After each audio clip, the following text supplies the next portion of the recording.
Good day. My name is David Furey. I'm the son of author Hubert Furey, and I'm here today to read to you a recitation from his best-selling book, As the Old Folks Would Say. Hubert would love to be here himself to read it for you, but due to ill health, he's unable at the moment. The recitation I'm going to read is entitled One Small Book, and is about Hubert going to school in the 1940s when books were not readily available, but sometimes you'd get care packages from relatives living away, and this details one such care package. The recitation is entitled One Small Book.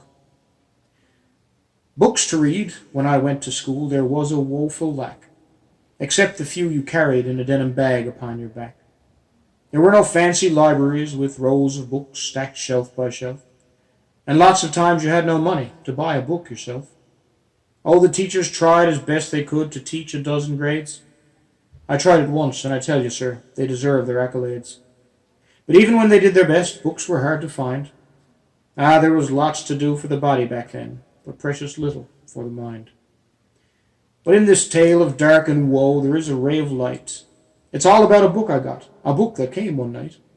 It was down among some well-packed clothes, beneath a pair of skates. A book that came from far away, in a barrel from the States. For in the town where I grew up, lots of folks had gone away to climb steel in Boston and New York, to find a better day. And when things improved for them, when prosperity they'd find, they'd send back barrels of clothes and things to us who stayed behind.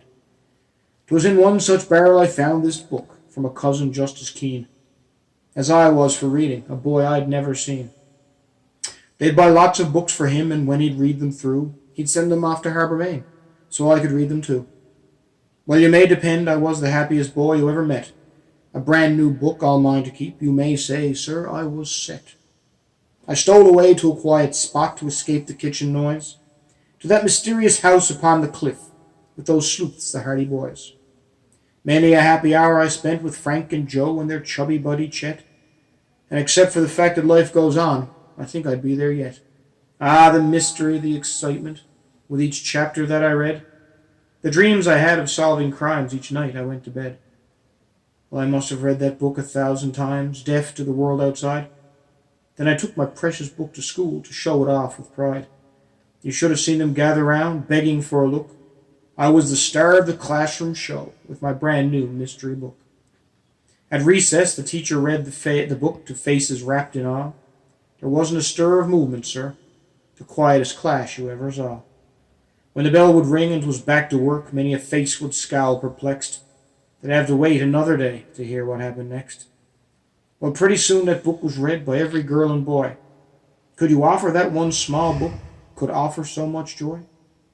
We searched for Bayport on a map, for us this fiction stuff was new. So convinced we were that the story of the Hardy Boys was true. Our teacher was so impressed with our love for Frank and Joe and Chet that she had a concert and raised some money and bought the entire set. When the girls complained of being left out, well, they were readers too. She promptly mailed a check away for, you guessed it, Nancy Drew. With all those books passed hand to hand, the room was pretty quiet that year. Pages turned, sighs of delight, the only sounds you'd hear. Even the lads down in the back, who made most of the noise, as quiet as mice round a cat when reading the Hardy Boys.